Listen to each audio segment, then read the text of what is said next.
Hey, hello, we're back. The story of Pennyworth Football Club continues. If you're new here or understandably forgot, here's the deal.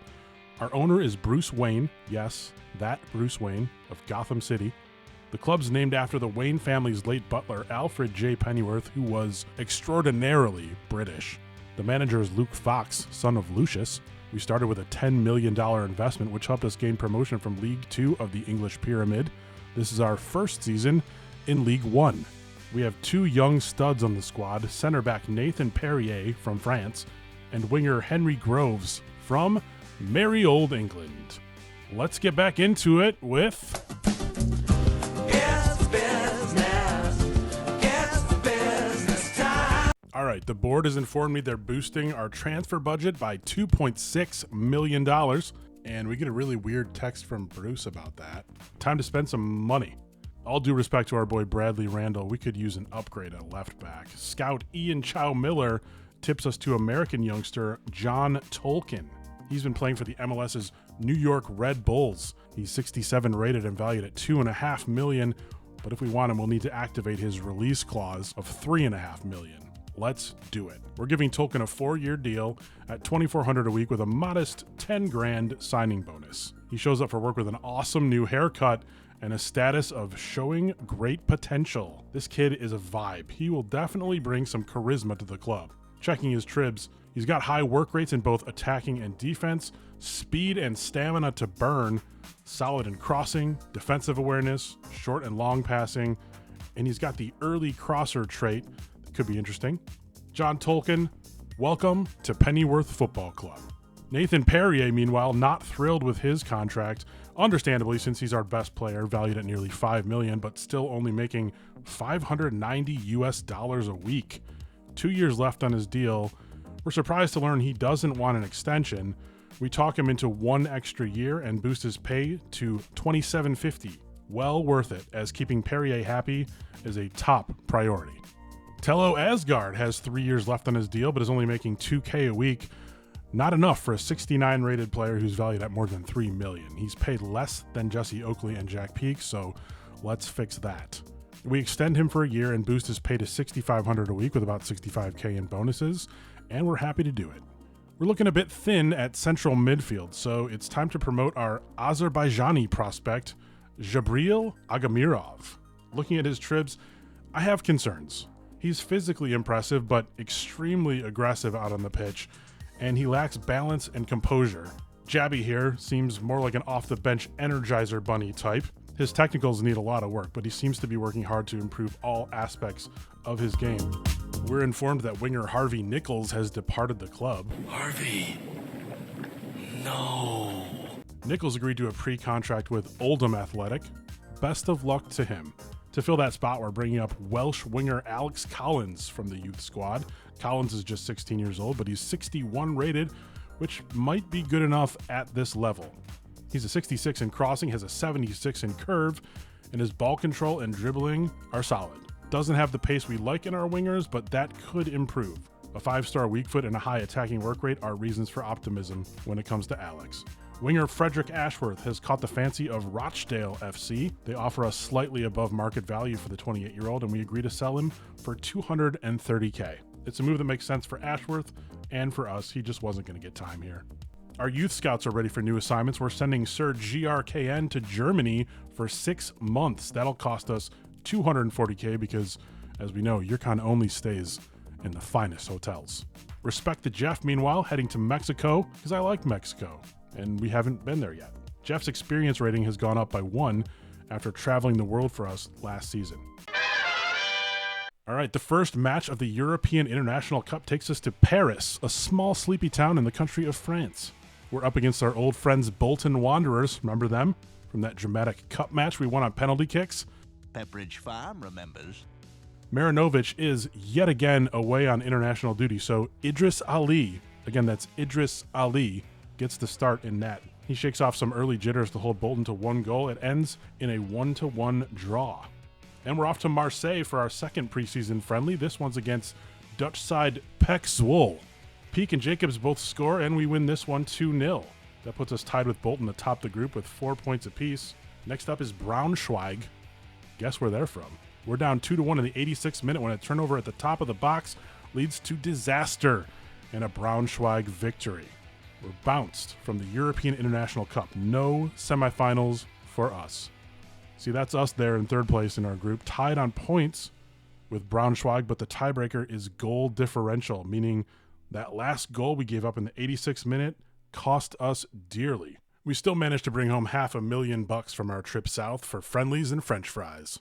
The preseason tournament revealed our 16-year-old backup keeper just isn't ready to be on the field when league play begins, so we need to sign a more fully cooked backup for Marinovic in goal. We head to the free agency pool where a Spaniard by the name of Christian Gomez is waiting for someone to swoop in and give him an opportunity. He's 22 years old, 66 rated, and carries no transfer fee, which we love. He insists on an important role, meaning we're gonna have to play him every few matches or he'll get cranky. He wants a 4-year deal. We agreed to 3 years at $2,900 a week with a $25K signing bonus. Now we need a left-footed midfielder, and there's a youngster right here in England who happens to fit that bill. 17-year-old Leon Stewart is 68 rated, and he has cool hair. He shows up wearing almost the exact same suit as our manager, Luke. Awkward. Leon agrees to a 4-year deal at $2K per week and a $10K signing bonus. Welcome to Pennyworth Football Club, Mr. Stewart and Mr. Gomez. Apologies, that's Senor Gomez. Frederick Ashworth has agreed to terms with Rochdale, and the board tosses another $150K into our transfer kitty. Sweet. Here's an interesting offer. The Real Saucy Dads B want our 31-year-old center back, the team captain, Austin Eleanor Rigby. They're offering slightly above his value, which is rare for an older player. We know we're not likely to ever see a better offer than this one for Austin, but he's kind of a club legend, having been here for 7 years, serving as captain for most of that time. He also scored that winning penalty kick against Bolton, if you forgot about that. We're going to reject the offer. Luke and I talked it out. We agreed. Austin's one of those veterans we need in the locker room to help us navigate our first season in League One. Then we'll see what happens after that. I'm sure we won't come to regret this decision in any way. FC Rapid Bucharest in the Romanian top flight come in with an offer for our 18-year-old American center back, Jared Collins. Collins is a 60 overall, and they're offering $920,000, $220K above market. We reject the offer because Collins is developing nicely, and we don't think Jared would be keen on a move to Eastern Europe right now. Over in the youth squad, Dutchman Alexander de Vries has been learning the skills of a striker. He's ready to make that his official thing, and he gains 9 points to his overall rating. We haven't talked much about de Vries since GRKN discovered him last season. Just take a look at the green box there. Super high potential, left-footed. Heck, he's even got decent size at 5'10". Yep, this guy's going to be a big part of our future here.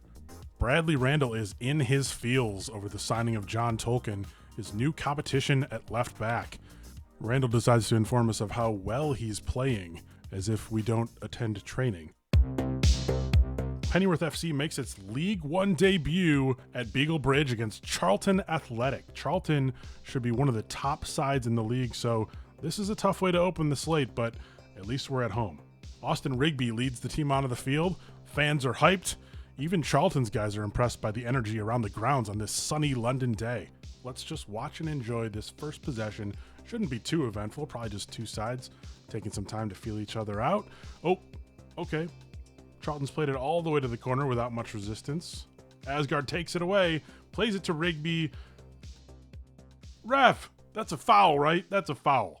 Austin's not getting up. Why is he not getting up? Why is he rolling around holding his leg? No. And they've scored. Checking the replay, the tackle looks pretty clean, but Austin wasn't expecting it, and it's actually the ball that takes him down. Oh, man. Leon Stewart scores our first goal of the season on a nice pass from Benny Jakes, but Charlton gets another one thanks to a slick backheel pass by Stockley. Then in the second half, they start to pull away. Look how easy this one is. Yeesh. The one bright spot, Stewart, who gets a second one in the 59th minute. We're only down a goal, but it has never felt like we're in control of this one. Charlie Kirk puts the nail in the coffin. It's a 4-2 loss at home, but we're more worried about our guy Rigby than we are about the result. And it is not good news. ACL, 7 months. What a disastrous start to the season. We decide not to sell the guy. We're feeling great about it. And then a day later, he goes down with a serious injury. But we're still going to do right by Austin Rigby, making sure he is well taken care of and feels he has a place at the club, regardless of whether he suits up for us again. We get a dispatch from Germany, and that can mean only one thing, a GRKN youth report. I forgot to record the actual report itself, but he found us 5 guys worth signing. 5. Guy 1, left back Paul Richter, 5-star weak foot, loads of potential. Guy 2, central defensive midfielder Alexander Schulte. He'll move to winger. He's got 5-star skill moves, a 4-star weak foot. Guy 3 is Noah Mooring. He's looking like he'll be a top center back. He's already 64 rated, and it doesn't hurt that he's 6'3". 4th guy, Hawk Holzel. He has the coolest name ever. He's only a 47 overall, but his potential is off the charts. We're going to move him to winger because we only have about 18 of those at this point. And finally, we have Jens Kuhn here, who also has 5-star skill moves. We're not sure what position he'll play, but he's a 57 overall, and he's fast, and he's physical. What a haul from GRKN's first month in Germany. However, to make room, we're going to have to do something very painful. We're going to have to let go of our cock. Pieter Koch just hasn't been developing to our satisfaction and insists on wearing these bright pink shoes even in the shower, so it's time to say goodbye. One more move to make room in the academy for the German Fab Five. We're promoting Alex de Vries to the senior squad. And yes, de Vries has the tag, an exciting prospect. I'm telling you right now, remember this name. He's going to be great. He shoots us a text telling us how excited he is. So are we, Alex. So are we. Bradley Randall is really thirsty for some sort of reassurance that he hasn't lost his job to the newcomer John Tolkien, which he definitely has.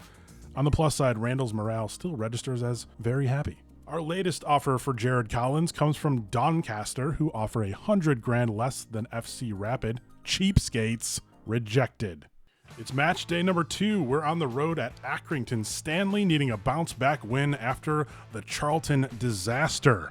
We should be able to handle these guys. In the pregame huddle, Marinovic recites a heartfelt poem he wrote. Perrier, very impressed by the poem, considers writing one himself. Henry Groves finds a gap in the defense to open the scoring, and that's a good start, less than 10 minutes in. Here's Connor Mason jumping back onside just in time to receive a pass from Sami Benchama. He fires it past the keeper, 2-0 after 20. We're up 3-2 in the 87th minute when Mason decides to show he is a professional winger. Watch him scoot past his man, leaving the defense wide open. He finds Benny Jakes for a volley, and that's all we're going to need. It's a 4-2 win on the road, and everyone is feeling better about things. In the youth academy, Dutch prospect Patrick Boer switches positions, becoming, you guessed it, a right winger. He gains 5 points to his overall and looks primed for a call-up soon. This kid will be no worse than an 84 overall, provided we don't screw up his development. Alex Collins has caught the eye of German second-tier side SV Darmstadt. They want to loan him with an option to buy. We don't really do that. It's a no. Round 1 of the Carabao Cup takes us to Stevenage, our old pals from League 2. We win this one 3-2 on goals from Benchama, Stewart, and Asgard. The Jeff reports in from Mexico. There's nobody all that exciting here, but I feel bad that I never signed any of his guys, so let's just kick the tires on Lino Cortez here. He's got a nice potential range and a cool name. Time to reject some transfer offers. GZT something or other from Turkey wants Lewis Garrett for not nearly enough money. That's a big no. Mexican side, Santos Laguna want Dan Van for $2.4 million. Nah. And BSC Young Boys have their eyes on one of ours. The Swiss side hopes $5.2 million will get them Henry Groves, but we know he'll be worth triple that by this time next year, so nope. Match day 3, we're back home for Cheltenham Town, another side projected to finish in the bottom half of the table. They are out to disprove the doubters as George Lloyd cuts back inside and puts one past Marinovic. Yuck. We're down 1-0 after 15. 10 minutes later, we draw even. A nice cross from Asgard sets up this header by Connor Mason. What a start to the year for him. Benny Jakes puts us up by 1, and then right before the half, it's Gus Marion finding Henry Groves to make it 3-1. Second half, the Henry show continues. Nice pass from Jacobs as Groves has all kinds of room to operate on this scoring strike. Final 10 minutes now. Lewis Garrett is taken down from behind. Yellow card, free kick awarded, and just watch this. Connor Mason finds Garrett's head, which finds Groves' foot. What? The home fans losing their minds over that one. Here's a second look. Boom, boom, boom. Just like they practiced. Folks, that's a Henry Groves hat trick, earning him the game ball. You know what? Let's just see that goal one more time. It's so pretty. He actually didn't put it in the best spot, but I don't think the keeper thought he'd even get a boot on it. Goal of the year candidate. 5-1 Pennyworth, and we're starting to get some momentum going after that god-awful season opener. Noah Mooring moves to center back and gains a rating point. He's already a 65. We should probably bring him up soon. Match day 4 takes us to Bristol as we face our old League 2 rivals, Bristol Rovers. We rotate the squad almost completely, and it's Dan Van scoring the game's only goal with help from Odermatt and Agamirov. 1-0 Pennyworth. That's 3 wins on the bounce. We head home for match day 5 against Blackpool, and yikes, there goes our momentum. We get pushed around, managing only 4 shots in a 5-1 defeat. Gross. Who did we draw in round 2 of the Carabao Cup? Why, it is Bolton Wanderers, of course, and they want revenge. We're down 1-0 when Asgard finds Garrett, who somehow sneaks this one past the keeper at the near post. Take a look. I don't think Garrett himself knows how he managed to score this one. Alas, Bolton do get their revenge 5-3, and we're eliminated from the Carabao Cup. Sebastian Richard, who is frankly hanging on for dear life in our youth academy, switches to striker and gains 2 rating points. It may not be enough, but we'll keep him around for now. Match day 6 brings Wycombe Wanderers to Beagle Bridge. Scoreless for most of the first half until our center backs leave way too much space and Wycombe gets on the board. Early second half, the new guy, Leon Stewart, finds Mason, who ties things up. Connor Mason has been the MVP of the early season, scoring with amazing consistency. Here's the replay. Just check out the curve on that ball. It remains tied until the 89th minute when Benny Jakes finds some room and goes lefty for the game winner. That's 2 beauties from distance, the veterans Jacobs and Mason coming through to secure victory for Pennyworth FC 2-1. Transfer deadline day. We're not looking to buy, just looking to sell lower level guys because the team is already a bit bloated and we want to save money towards stadium upgrades. Turkish club Göztepe? They offer 1.3 million for Jack Peak. We politely decline. Here's where it gets interesting. Burnley come in for Nathan Perrier, offering 7 million. That's $1.5 million above market. Now, if Burnley were still in the Premier League, I'd have a tougher time turning this down, but they're second tier right now, and Perrier, he's too important.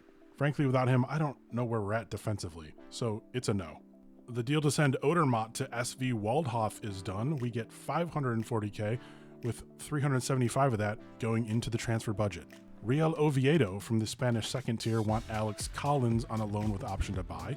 No thanks. Cruz Azul of Mexico offer 2.4 million for Dan Van. I might have done this deal at the start of the season, but lately Mr. Van Vliet is outplaying Sammy Benchama at defensive midfielder. In fact, it's not even close, so we're going to keep DVV. Do we have enough nicknames for this guy yet? And that's it. The final seconds tick away on the summer transfer window and on this episode. On the next one, we find out whether we really measure up against our League One opponents. 2 of our youngsters start to show what they're truly capable of, and can we conjure up some of that cup magic from last season? My sincere thanks for watching. I do hope you're enjoying it.